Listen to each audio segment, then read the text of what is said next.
நான் உங்க நாகராஜ். ஆயிரக்கணக்கானவங்க வந்து போற ஒரு கோயிலுக்கு ஆட்களே வரக்கூடாதுன்னு சிலர் செய்வினை செஞ்சு வச்சிருக்காங்க. கொல்லிமலையில போய் மாந்திரீகம் செஞ்சு முட்டை உட்பட சில பொருட்களை கொண்டு வந்து அந்த கோயில புதைச்சிருக்காங்க. அதையெல்லாம் நாங்க பாத்துக்கிட்டு இருக்கும் போது சாமி ஒரு பெண்ணோட உடம்புக்குள்ள இறங்கி பூமியில மறைஞ்சிருந்ததையெல்லாம் தோண்டி வெளியே எடுத்த நிகழ்வுகளை எல்லாம் பார்த்து நாங்க எல்லாரும் அதிர்ச்சியில உறைஞ்சு போயிட்டோம். அதையெல்லாம் தான் இன்னைக்கு நீங்க பார்க்க இருக்கீங்க. முட்டையில் செய்வினை செய்து பூமியில் புதைத்து வைத்த பயங்கரம்.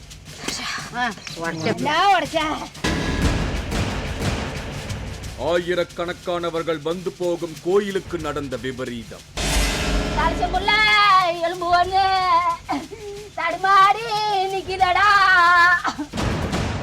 ஒரு பெண் மீது சாமி இறங்கி எடுத்து பரபர ஆக்ஷன் ரிப்போர்ட்.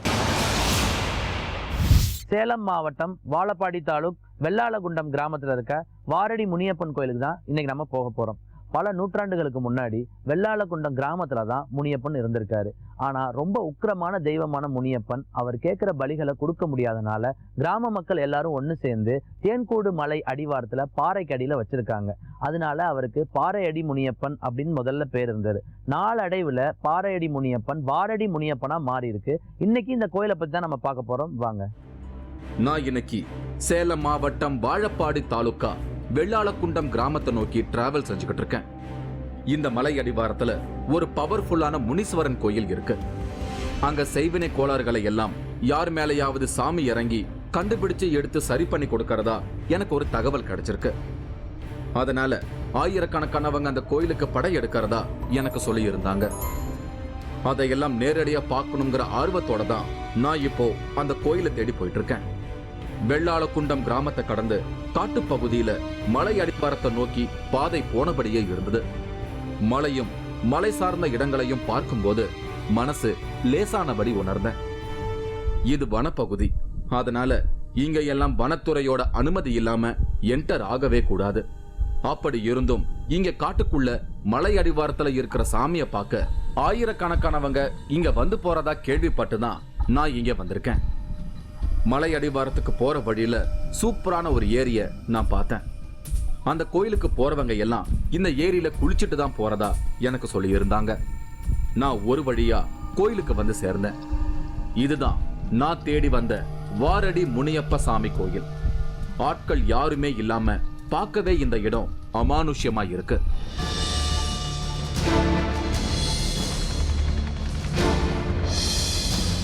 ஆயிரக்கணக்கானவங்க வருவாங்கன்னு சொன்ன இடத்துல கொஞ்ச நேரத்துல கோயில் பூசாரி உட்பட ஒரு 10-20 பேர் தான் வந்திருந்தாங்க. இந்த கோயிலை பத்தி எனக்கு சொன்னதெல்லாம் ரொம்பவே பயங்கரமான தகவலா இருந்தது. பாறையடி முனியப்பன் தான் காலப்போக்குல வாரையடி முனியப்பனா மாறி இருக்கு. நடுவுல ஆஜானு பாகுவா இருக்கிற இவர் தான் பாறையடி முனியப்பன். ரொம்பவே உக்கிரமான சாமி. ஆரம்பத்துல இவரு ஊருக்குள்ளதான் இருந்திருக்காரு. இவரோட உக்கிரத்தால ஊருக்குள்ள சில பயங்கரங்கள் அரங்கேறி இருக்கு. உடனே சாமிய மலை அடிவாரத்துல கொண்டு வந்து வச்சிருக்காங்க. இந்த சாமியோட உக்கிரத்தை குறைக்க கூட இன்னும் 2 முனியப்ப சாமி சிலைகளை 2 பக்கமும் அமைச்சிருக்காங்க. அது மட்டும் இல்லாம வாரடி முனியப்பனோட ஒரே ஒரு சிலை மட்டும் இங்க இருந்த ஆரம்ப காலங்கள்ல இந்த கோயிலுக்கு பெண்கள் வரக்கூடாதுன்னு இங்க ஒரு தடை இருந்திருக்கு. இப்ப இவர் சாந்தப்படுத்தினதுக்கு அப்புறமா தான் பெண்களும் இங்க வந்து வழிபாடுகளை செய்யறாங்க. இவரு கருப்பண்ணன். இந்த கோயில் பூசாரியா இருக்காரு. இவரோட மனைவி தேவகி. இவர் ஒரு செய்வினை பிரச்சனையால பாதிக்கப்பட்டிருக்காரு. அதையெல்லாம் இந்த வாரடி முனியப்ப சாமி தான் சரி பண்ணி கொடுத்திருக்காரு. அதுல இருந்து இந்த கோயிலுக்கு சேவை செய்யறதா சொல்லிட்டு கணவனும் மனைவியும் இங்கேயே இருந்துகிட்டு இருக்காங்க. எனக்கு ஒரு இப்போ நம்ம என் எதிரிங்கெல்லாம் எனக்கு செய்வன கோளாறு மாதிரி மடக்கி என்னாச்சு? என்ன நடந்தது? எனக்கு உயிர் போகிற கண்டிஷன் ஆகி போச்சு. செய்வன கோளாறுனா அது கொண்டு வந்து பண்ணிட்டு வந்து என் வீட்டில் வச்சிருவாங்க. எங்கள் வீட்டுக்காரர் வந்து நம்ம அமாவாசை 2 நாள் இருக்க மூஞ்செல்லாம் கருக்கில் அடிஞ்சு போய் வீட்டில் இருக்கிற சாப்பிட்ற உணவுகளெல்லாம் சீமனை ஊற்றி கலந்து கட்டில் 3 கட்டில் கவுத்தெல்லாம் போட்டு நைட்டு 12 மணிக்கு வீட்டுக்குள்ளார வச்சு எரி விட்டாரு பணம் வைக்கிற மாதிரி. திருப்பி காலையில் எழுந்திரிச்சு நல்லா கூட்டி பெருக்குள்ள இவ்வளோ பெரிய கல்லடியில் வந்து தாயத்து வச்சுருந்தாங்க. யார் பண்ணுவா அதெல்லாம்? அது என் எதிரிங்க தான், பங்காளிங்க தான். எனக்கு உயிர் போற கண்டிஷன்னால என் உயிரை காப்பாத்துன்னு இந்த கோட்டைக்கு ஓடியாந்தேன். தொடர்ந்து இங்க முனியப்பனுக்கு பூஜை செய்ய செய்ய அவர் மூலமா கருப்பண்ணனுக்கு சில சக்திகள் கிடைக்க தொடங்கி இருக்கு. சோழிய உருட்டி வரவங்களுக்கு இவர் சில தீர்வுகளை சொல்றாரு. இங்க வந்திருந்த ஒரு சிலருக்கும் அப்படி சோழிய போட்டு பலன்களை சொல்லிக்கிட்டு இருந்தாரு கருப்பண்ணன். கை கொடு. நீ என்ன உள்ள நிறைஞ்ச மனசோட நினைச்சியோ உனக்கு நல்லபடியா நடக்கும். 5 சுருட்டு 5 எலுமிச்சம்பழம் ஒரு கோட்டரு வச்சு இதை பூஜை சாமான் இதுதான் நல்லெண்ணெய் திரி இதெல்லாம் வாங்கிட்டு வந்து எழுதி கும்பிட்டு கட்டி படைச்சி கொடுத்து எழுதி கட்டிவிட்டீங்கன்னா உனக்கு அருமையா நடக்கும். இந்த வாரம் வந்த இன்னும் ஒரு வாரம் வந்துரு. இன்னைக்கு வந்து தேங்காய் பழம் கோட்டரு சுருட்டு எல்லாம் வச்சு படைச்சுட்டா அடுத்த வாரமும் வந்து சும்மா நார்மலா சாமி கும்பிட்டா போதும். எழுதி கட்டி போடணும். உனக்கு யார் யார் எதிர்ப்போ என்ன பண்ணுங்கிறத அதை நான் சொல்றேன், அப்புறம் எழுதும் போது சொல்றேன். ஆயிரக்கணக்கானவங்க வந்து போகும் கோயில்ல இன்னைக்கு மட்டும் ஏன் ஆட்களே வரல? இந்த கேள்விதான் என்ன போட்டு குறைஞ்சு எடுத்துக்கிட்டு இருந்தது. இந்த ஸ்டோரி பிளாப்னு நான் முடிவு செஞ்சுட்டேன். என்ன முனியப்பா என்ன ஆபீஸ்ல தலகுனிய வச்சுட்டியேன்னு மனசுக்குள்ள நினைச்சுக்கிட்டேன். அந்த நேரத்துல தான் எனக்கு பலன் சொல்றதா கூப்பிட்டாரு கருப்பண்ணன். வேண்டா வெறுப்பா போய் உட்கார்ந்தேன். சோழிய உருட்டி எனக்கு என்னென்னவோ பலன்களை சொல்லிக்கிட்டு இருந்தாரு கருப்பண்ணன். கட்டி வழி விட்டா வெட்டி அரசாடலாம். கை கொடுங்க, உங்களுக்கு நல்லபடியா நடக்கும். நீ என்ன உள்ளத்துல நினைச்சியோ அது உங்களுக்கு நல்லபடியா வெற்றிகரமாக வரும். அவர் சொல்றது மேல எனக்கு மனசே லயிக்கல. அப்பதான் திடீர்னு ஒரு பெண்ணோட ஆவேச குரல் என்னோட அமைதியை கலைச்சது. கருப்பண்ணனோட மனைவி அங்க திடீர்னு சாமி வந்து ஆடிக்கிட்டு இருந்தாங்க. நான் மனசுக்குள்ள கேட்டுக்கிட்டு இருந்த கேள்விகளுக்கெல்லாம் சாமி ஆடிக்கிட்டு இருந்த தேவகி அம்மா பதில் கொடுத்துக்கிட்டு இருந்தாங்க. இந்த இடத்துல கூட்டம் வரக்கூடாதுன்னு கோழி முட்டைய மந்திரிச்சு கொண்டு வந்து இங்க புதைச்சு வச்சிருக்கிறதா ஒரு அதிர்ச்சிகரமான தகவலை சொல்ல தொடங்கினாங்க தேவகி அம்மா.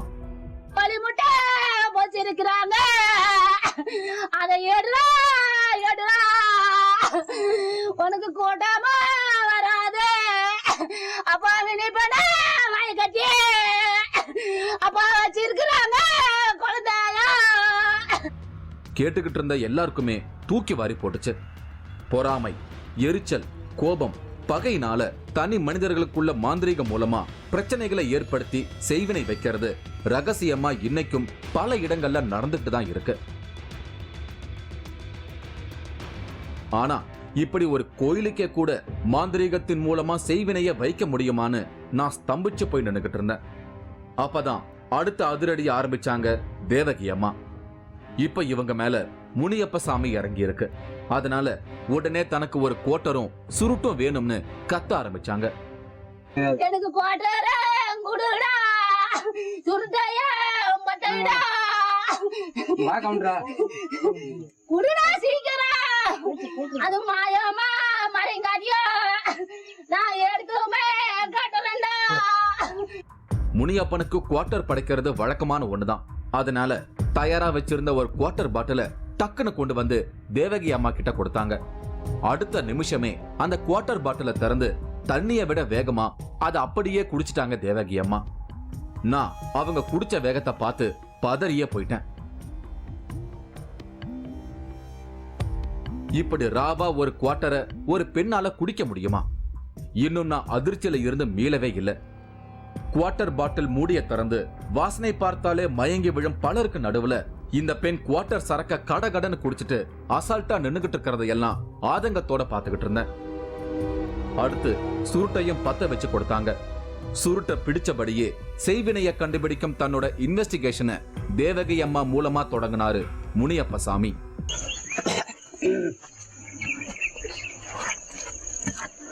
முன்னால வராது.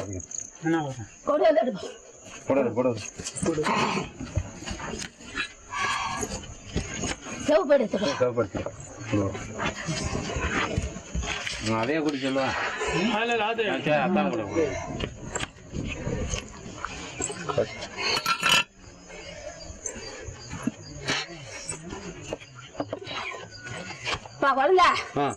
இந்த இடத்த சுத்தி இருக்குதுப்பா.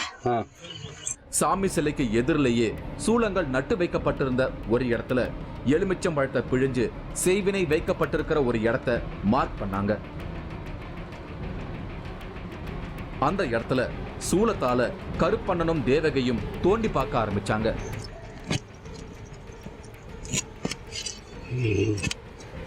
மணி இறுகி போயிருந்த இடத்துல இவங்க தேடுறது கிடைக்குமா? எல்லாரும் பார்த்துக்கிட்டு இருக்கும் போது சொத்துன்னு ஒரு முட்டை உடையற சத்தம்.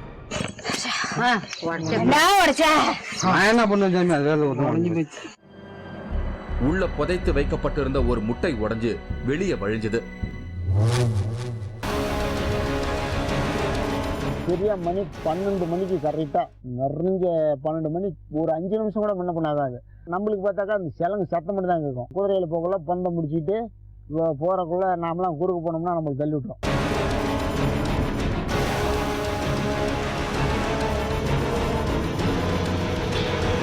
மூன்றாவது கண் இடைவேளைக்கு பின் தொடரும்.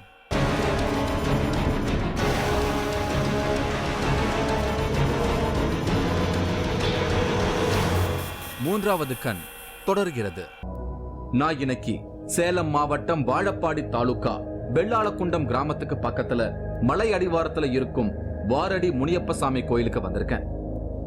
செய்வினை பிரச்சனைகளை தீர்த்து வைக்கிறதால ஆயிரக்கணக்கானவங்க வந்து போய்கிட்டு இருந்த இந்த கோயிலுக்கு இப்போ யாரோ செய்வினை வச்சிருக்காங்க.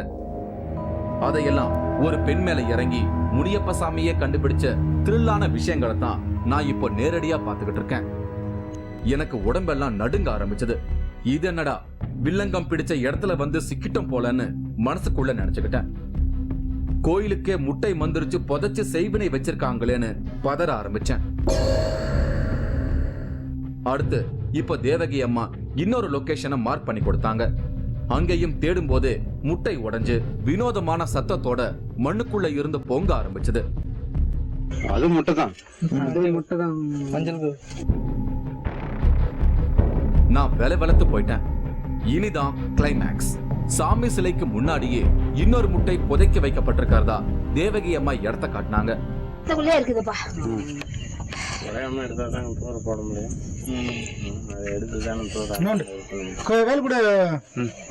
குத்தி குத்தி நோண்டி பார்க்கணும்.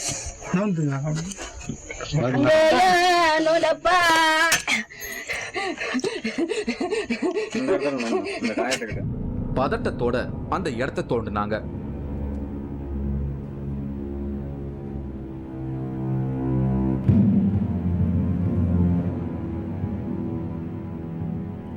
இந்த முறை வெற்றி. குங்கும போட்டு வைக்கப்பட்ட முட்டைய உடையாம வெளியே எடுத்தாங்க.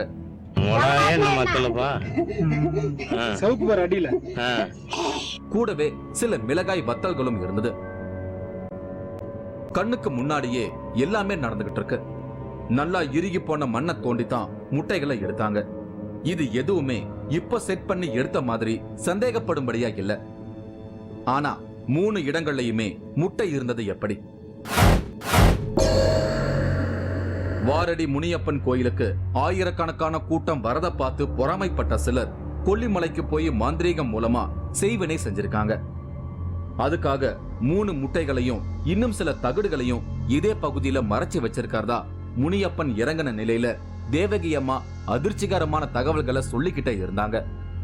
அதே மாதிரி முனியப்பன் சிலைக்கு எதிரில இருந்த மரத்தடியில ஒரு புதற்குள்ள இருந்து எல்லாரும் போய் தேடி ஒரு தாயத்தை கண்டுபிடிச்சு எடுத்தாங்க.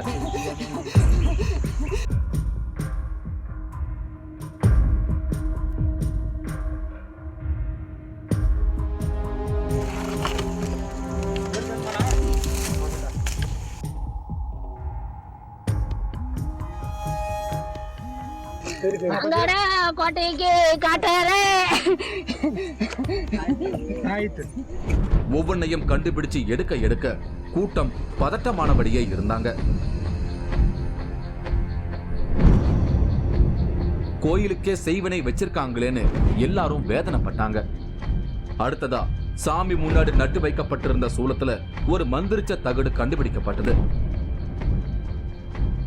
இதெல்லாம் தான் இந்த கோயிலையும் முனியப்பனையும் முடக்க வைக்கப்பட்ட செய்வினை பொருட்கள். அதையெல்லாம் சாமி முன்னாடி வச்சுட்டு ஏதோ சில பூஜைகளை செய்ய தொடங்கினாங்க தேவகி அம்மா.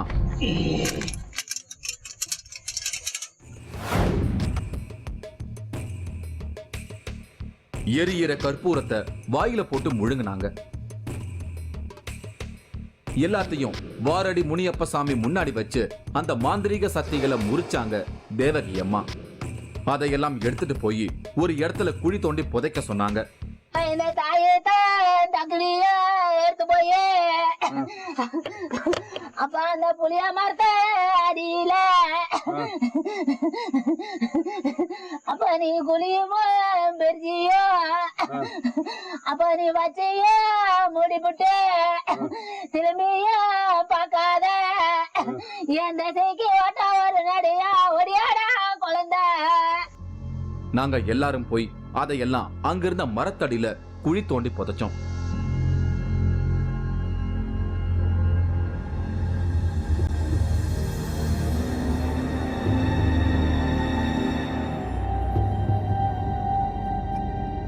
அத புதைச்சிட்டு திரும்பி பார்க்காம ஓடி வரும்படி எங்களுக்கு இன்ஸ்ட்ரக்ஷன்ஸ் கொடுத்தாங்க.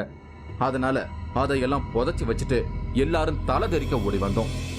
இப்பதான் எனக்கு கொஞ்சம் ரிலாக்ஸ் ஆச்சு. ஆனா அதுக்குள்ள அடுத்த அதிரடி ஆரம்பம் ஆயிடுச்சு. அங்க வந்திருந்த ஒருத்தரோட வீட்லயும் செய்வினை இருக்கிறதாகவும் அதுக்காக அவங்க வீட்டுல தலைச்சம்பிள்ளையோட எலும்பு வச்சிருக்கிறதா சொல்லி பதற வச்சாங்க தேவகி அம்மா. தலைச்சம்புள்ள எலும்பு ஒண்ணு தடுமாறி நிக்கிறடா. இவரு ராஜேந்திரன் வீடு கட்ட இடம் வாங்கி இருக்காரு. அதுக்கான செங்கல் மணல் எல்லாம் வாங்கின பிறகும் கட்டிட வேலையை மட்டும் தொடங்க முடியாம போயிருக்கு. அந்த வீட்டு மனையில கொட்டி வச்சிருந்த பொருட்கள் எல்லாம் திருடு போக ஆரம்பிச்சிருக்கு.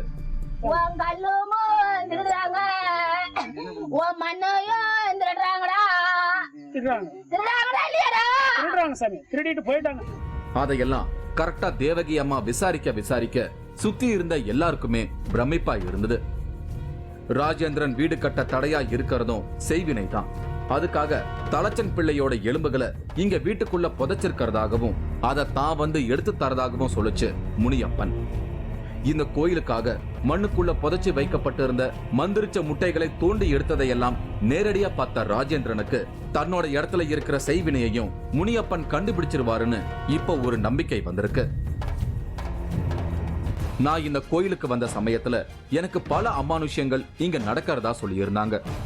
தினந்தோறும் இரவு 12 மணிக்கு இங்க முனியப்பன் வேட்டைக்கு போகும்போது சலங்கை சத்தம் கேட்கறதா பலரும் சொல்லி இருந்தாங்க. அதையெல்லாம் பார்க்கத்தான் நான் இங்க வந்தேன். ஊருக்குள்ள இருந்த சிலர்கிட்ட அதை பத்தி கேட்கும்போது அதை ஊர்ஜிதப்படுத்தி இருந்தாங்க.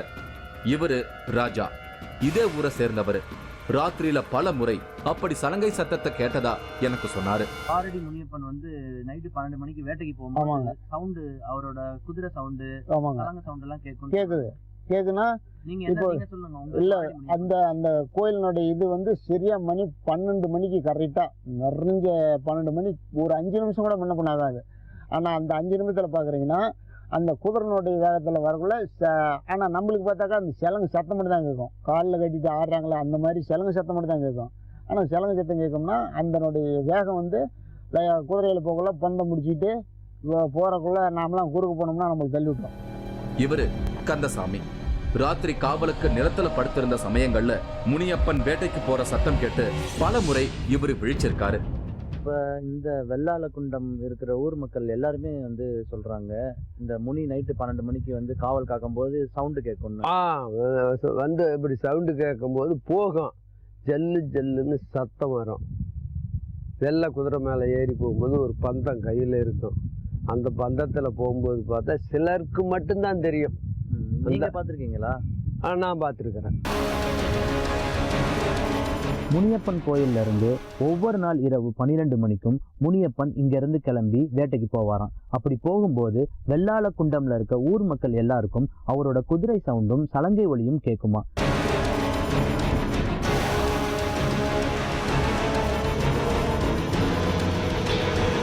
மூன்றாவது கண் இடைவேளைக்கு பின் தொடரும்.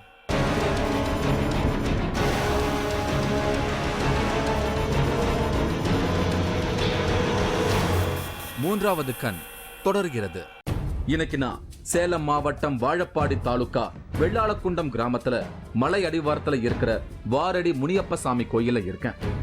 ஆயிரக்கணக்கானவங்களோட செய்வினை பிரச்சனைகளை தீர்த்து வச்ச இந்த கோயிலுக்கே இன்னைக்கு யாரோ செய்வினை செஞ்சு முட்டை புதைச்சு வச்சிருக்காங்க. அதையெல்லாம் சர்ப்ரைசிங்கா சாமி ஒரு பெண் மேல இறங்கி கண்டுபிடிச்சு தோண்டி எடுத்து அழிச்சிருக்கு. அதனால இன்னைக்கு நைட் பழையபடி முனி வேட்டைக்கு போகுதான்னு நான் வெயிட் பண்ணி பார்க்கவிருக்கேன். ஊர்க்காரங்க சொன்னதையெல்லாம் கேட்டு இன்னைக்கு நைட்டு முழுக்க இந்த மலையடிவாரத்துல தங்கி இருக்கலாமான்னு தேவகி அம்மா கிட்ட கேட்டேன். அவங்க என்ன கொஞ்சம் பயமுறுத்திட்டாங்க. இப்போ நாங்களும் இன்னைக்கு நைட்டு இங்கே தங்கி இருந்தோம்னா, இங்கே நைட்டு நேரத்தில் இருந்தோம்னா அந்த அவரோட குதிரை சவுண்டு இதெல்லாம் கேட்கலாமா? கேட்கும். நாங்கள் இங்கே இருக்கலாமா? இப்போ நீங்க பயந்துக்கு இங்க இருக்க முடியாது. இன்னைக்கு பூமியை தோண்டி முட்டையெல்லாம் எடுத்திருக்கோம். அதை விட என்ன பயங்கரம் நடக்க போகுது? செய்வினை கட்டுகள்ல இருந்து விடுபட்டு முனி திரும்பவும் வேட்டைக்கு போகுதான்னு நான் தெரிஞ்சுக்கிட்டே ஆகணும். அதுக்காக இன்னைக்கு நைட் நான் இந்த மலை அடிவாரத்துல தான் தங்கி இருக்க போறேன். முனியப்பன் கோயில்ல இருந்து ஒவ்வொரு நாள் இரவு 12 மணிக்கும் முனியப்பன் இங்கிருந்து கிளம்பி வேட்டைக்கு போவாராம். அப்படி போகும்போது வெள்ளாளக்குண்டம்ல இருக்க ஊர் மக்கள் எல்லாருக்கும் அவரோட குதிரை சவுண்டும் சலங்கை ஒலியும் கேட்குமா. ஸோ நான் இன்னைக்கு இரவு முழுக்க இந்த கோயில்ல தங்க போறேன். எனக்கும் அந்த குதிரை சவுண்டும் சலங்கை ஒலி சவுண்டும் கேட்க போகுதா அப்படின்றத பொறுத்து இருந்து பார்க்கலாம். இருட்டுனதுமே என்ன முதல்ல பயமுறுத்தினது வாரடி முனியப்பனோட கருகரு விழிகள் தான்.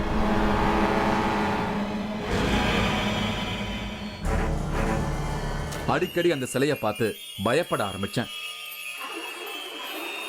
பயத்துல தூக்கம் சுத்தமா வரல. மணி 12 நெருங்கிக்கிட்டு இருந்தது. கொஞ்சம் அலர்ட் ஆகி உட்கார்ந்தேன். புதர்கள்ல திடீர்னு ஏதோ ஒரு சலசலப்பு கேட்டுச்சு. கொஞ்சம் ஜர்க்கான. அடுத்து அந்த சத்தம் லேசா கேட்க ஆரம்பிச்சது.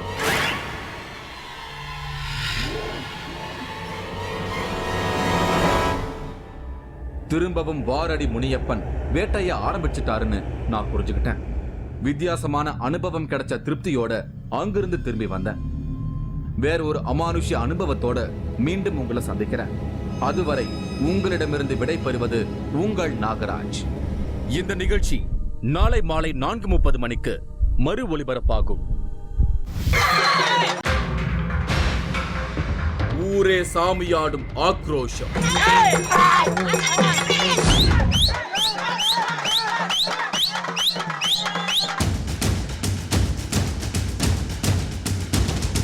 கொதிக்கும் மஞ்சள் பால் முகத்தில் பூச போட்டா போட்டி.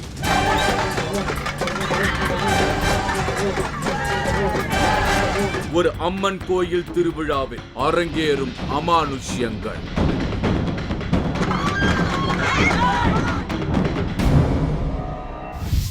நீங்களும் இந்த திகில் பயணத்தில் கலந்து கொள்ள ஒரு வாய்ப்பு. 3வது கண் டிவி ஷோ என்ற Facebook பக்கத்தில் எங்களோடு இணைந்திடுங்கள். உங்களது அமானுஷ்ய அனுபவங்களை பதிவு செய்து இந்த நிகழ்ச்சியில் பங்கு பெறும் வாய்ப்பை பெறுங்கள்.